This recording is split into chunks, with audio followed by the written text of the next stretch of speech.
Marcellus, Wiley, let's talk about your Buffalo Bills, sir, shall we? They did not commit too soon. They did not? No, sir. But they may have committed too much too soon. You feel me? I love Josh Allen. I actually think Josh Allen has the highest ceiling of the quarterbacks in his class, even higher than Lamar Jackson, even higher than my guy Baker Mayfield. I love Josh Allen. However, even a Bills fan, if they were being honest, would have to say, we don't really know who Josh Allen is yet. You talked about this before. His first season, obviously, we were like, ugh, that's not good. Second season, we're like, Third season, we're like, yo, this dude is amazing. But we still don't know who Josh Allen is exactly just yet. I think we have the full screen, and I want to look at Josh Allen. I want to look at Patrick Mahomes. I want to look at Dak Prescott. Look at the aggregation of all of them over their first 3 years of, or really their first years of playing before they got the money. Josh Allen, 270 passing yards a game, touchdowns to interceptions, 67 to 31, passing touchdowns per game, 1.5. Dak is at 1.5. Mahomes is at 2.5. Why do I bring that up? Because we knew more about Mahomes. We knew more about Dak than we have known about Josh Allen. We don't need the full screen. Let me just talk to my dog. Okay. So if I were to take a coin out of my pocket and I were to flip the coin up in the air and it were to be heads the first time, I can't bet $258 million that it will be heads every time going forward. Now, if after 5, 6, 7, 10 flips, it's heads every time, I think to myself, it might be a two-sided coin. I'm going to continue to bet that.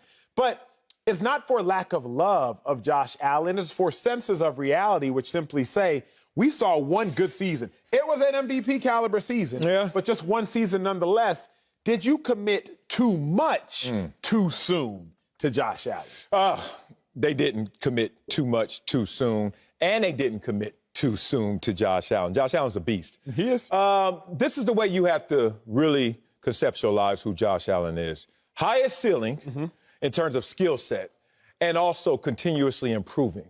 Why does that give me security? Because someone who has the potential to be as great as anyone else also continues to show me the work ethic, the discipline, the focus, and he shows me in producing every single year, he will continue to improve. That's where your security blanket is. The fact that you know that this guy is not going the other way. So I understand what you're trying to give me right now, a gambling prospect, a risk evaluation of who Josh Allen is. But it's not where he started, it's where he is and where he's going to continue to go. That's where you have to have your security. I'm looking at him right now. This is you know this from playing, that when you see Stephon Diggs come to the Buffalo Bills, you're already excited because Stephon Diggs is a beast. He got greater with the Buffalo Bills. Why? Because he was with a great quarterback. So think about that. When everyone wants to shoot at Josh Allen and say, oh, he's great, but hold on. Stephon Diggs was a made man with a good quarterback. Some on great days you could see out of Kirk Cousins. But when he got with Josh Allen, great met great, and it got greater. I have security in Josh Allen. And I don't look at Patrick Mahomes' contract right now because it's sad when you put up a full screen right there. You see Patrick Mahomes, you see Josh Allen, you see Dak Prescott. Who's the best quarterback? Patrick Mahomes. Who's getting paid the worst? Patrick Mahomes. The least. Come on, Patrick Mahomes, what you doing? You got a bad contract. We'll talk about that later. Anyway, point being, Josh Allen got the money he deserved in this moment. And crazy enough, if he would have waited, he would have got more. And crazier than that, he could have been lesser of a quarterback going forward and got paid more because of the inflation in the cap and the revenue. Point being, Buffalo knew what they had. Buffalo knows what it's getting, and it's know what it's going to continue to receive in his improvement. Not too soon for me. Not too soon for Josh. My thing, though, Sel, is because on this show, we talk a lot of sports. We talk football. We talk track and field. Y'all gonna get that later. We're gonna get that. We talk basketball, obviously. What I've learned in talking basketball, studying basketball, talking to NBA players, talking to NBA agents. I know you talked to Rich Paul. I ran into him like I told you a couple weeks ago. Talking to NBA analysts. In basketball, you get paid off of projection. In the NFL, you get paid off of performance. Okay. See, I feel like Josh Allen got an NBA contract. Oh, you're doing that. So I feel like he got a projection contract. It's not to say Josh Allen's not amazing. I agree with you. I think Josh Allen's ceiling is higher than the ceiling of all the quarterbacks in his class. I got asked this question by our producer, Healy, before the show. What quarterback would you rather have over the course of the next 5 years outside of Patrick Mahomes? I thought to myself, Aaron Rodgers. And then I said Deshaun Watson, and then I said Josh Allen. So if I'm looking at the fact that I'd take Josh Allen over the next 5 years as a top 3, 4, 5 quarterback, dude does deserve bread, but What's but? 258 sell I'm listening. after one good season seems a little excessive, a little quickly. 258 isn't excessive if it wouldn't have come so soon. It wouldn't have come so soon if it wouldn't have been so excessive. But to see so much so soon is where I'm like, I don't know, Sel, I don't know. Man, you should know, because we got to now have perspective. We now have to bring in some comps in the NFL as well, not just the NBA, but I understand why you said that. You get paid off for two things. Talk to me. Potential and production. Now, you can get paid off potential. I got paid off potential. I only started 1 year. Bad money, good money, I don't know. But the point is, you can get paid off potential if you show them something, and you also get paid off production. Highest paid contract 2 years ago was all potential. Jimmy G. Like, it's not about do they deserve it.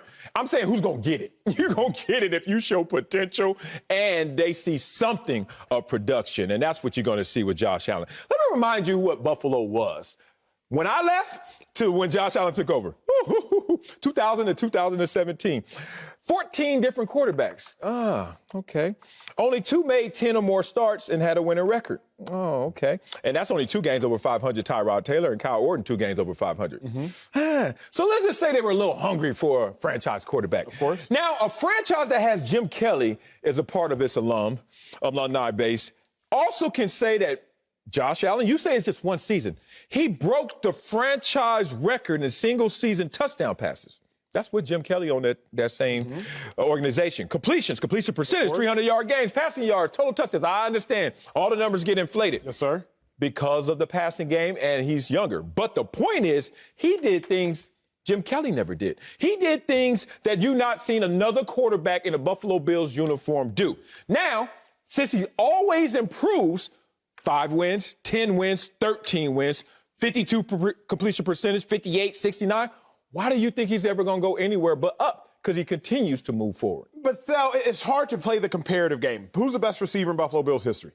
Eric Moulds. Eric Moulds, best receiver in Buffalo. Look at that. Don't say that. Andre Reed somewhere is like, what? That was my teammate, too. I had to get out of there. All right. Okay, best receiver in Buffalo Bills history. Andre Reed. James Lofton. Most yards he ever had in a season was 1,300. I know. Stephon Diggs just had 1,500. I know. So to your point, it's hard to say that Josh Allen breaking a great's records as actually meaningful because inflation is so great in the game now that we can't even necessarily compare what Josh Allen is doing to what other greats are doing. Because Andre Reed, best receiver in Buffalo Bills history, he has 200 less yards than Stephon Diggs in his first year in the Buffalo system. But you see what you did. What I do? In that sentence, it wasn't too crazy to even make that comparison. And that's the beauty of it. You're talking about Jim Kelly, Hall of Famer. And then you're like, well, it's not fair to Josh Allen. That's great to Josh Allen. He's in that sentence, and you're not kicking him out and aborting him. I'm with you. But honestly, I have no issue because I like Josh Allen, and we're going to get into it later. Again, I think Josh Allen is more likely to have NFL success than Lamar Jackson. Okay. But still, to guarantee $150 million per the reports after one good season, because we've seen one bad season. And we've seen what I thought was a mediocre season. I didn't think it was bad his sophomore year. After 2 playoff wins, a 2-2 playoff record, doesn't that give you a little – it should, not even does it. It should give you a little cause for pause, Sel. 115 guaranteed. They didn't have to do it. Okay, I'll give you something that's not inflated. 13 wins. That tied the franchise record in terms of wins. That's not inflation. Jim Kelly, all them guys, 13 wins, franchise record tie. Let's also give you something that's not inflation. He rushed for 25 touchdowns in his first 3 seasons. Only Cam Newton has been able to do that. Okay? We keep talking about him throwing the football, which is a part of it. He can throw end zone to end zone in the cold and snow of Buffalo, bruh. He has all the skills. He's mobile.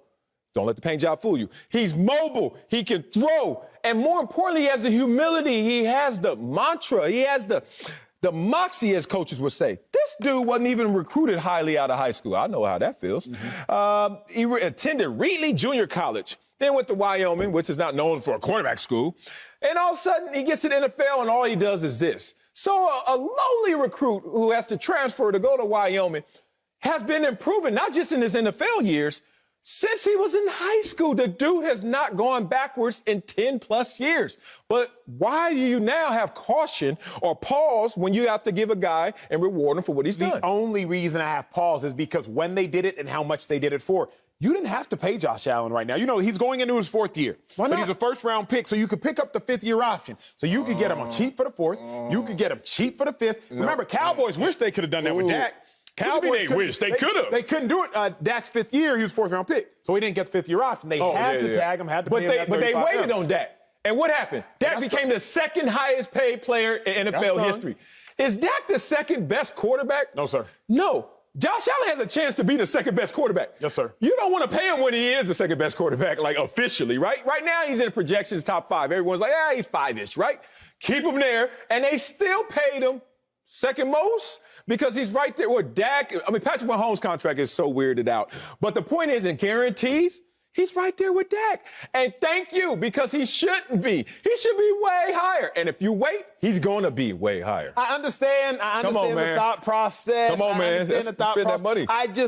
I can't get behind the paying of a projection. You said they pay for performance, or they pay for They pay play, for potential and production. Potential and production. But this seems like they paid 70% for potential and 30% for production. Because if you look at production in totality, again, if I just look at last year, Josh Allen is one of the greatest quarterbacks in NFL history. If you just look at last year, 4,900 total yards, 37 passing touchdowns, 44 total touchdowns, 10 interceptions. He'd be one of the greatest quarterbacks in NFL history if you just look at last year. But if you look in totality, are you essentially saying Josh Allen has no remnants of who he was his rookie season and his sophomore season? That is completely erased from who Josh Allen is. Absolutely, because it's been erased every step of the way. If you followed him from high school, just reading up on him, no star recruit out of high school. I was better than that. No star. See, you understand when we're talking about Mr. Texas over there, 6 stars over there. This dude was a no star. Now he's Josh Allen. And look how it's come. It's been slow but steady. But you said last year you saw Josh Allen start to have those flashbacks of spazzing out in the playoffs. Oh, no, he got a moment because he's a human being. I remember my rookie year. No, it wasn't my rookie year. It's my second year when we were playing Peyton Manning. And Peyton Manning was kind of sorry. Like, he was figuring it out. He was 3-13, but he threw 28 touchdowns, but he threw probably 28 interceptions, too. Like, it was just, ridiculous. And Coach Wade Phillips said, we better get to him now, because it ain't going to be long before he gets us back. And we saw him the next year. They were 13-3. Like, the next year, we were like, whoa. And I remember looking at our scouting report. It had 2 sides. Pros, like everything he did well. And I was like, there ain't another side now.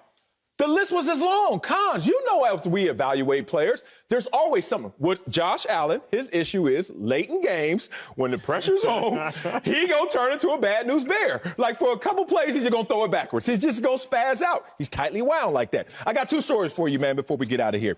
One is why I think you have to invest in him and invest in his potential and the little production you see. You ever heard of an investment firm, venture capitalist by the name of Andreessen and Horowitz? You ever heard of that firm? Yeah. I went to, Columbia, Ben Horowitz, my dog. All right, respect. You know, all they do is invest in potential. Of course. Yep. You know that's the way the world is ran right now. All the money is investing in potential and hope it pops. 1 out of 10 pops, you won. That's all you need, right? You need a unicorn. The rest of them fail, who cares? He's not failing. He's showing you progress every single year, the comps you need to invest in. Shout out to Andreessen and Horowitz. Here's the second thing, and I saw this happen to a lot of guys who didn't make the same money I made, even though I thought that they may have been as good, if not better. Remember, I always talk about 15 sacks, how you get there. 0-5-10 or 10-5-0. At the end of the 3rd year, they're not paying them 2 dudes the same. I'm paying 0-5-10. Oh, sorry. I'm paying Josh Allen.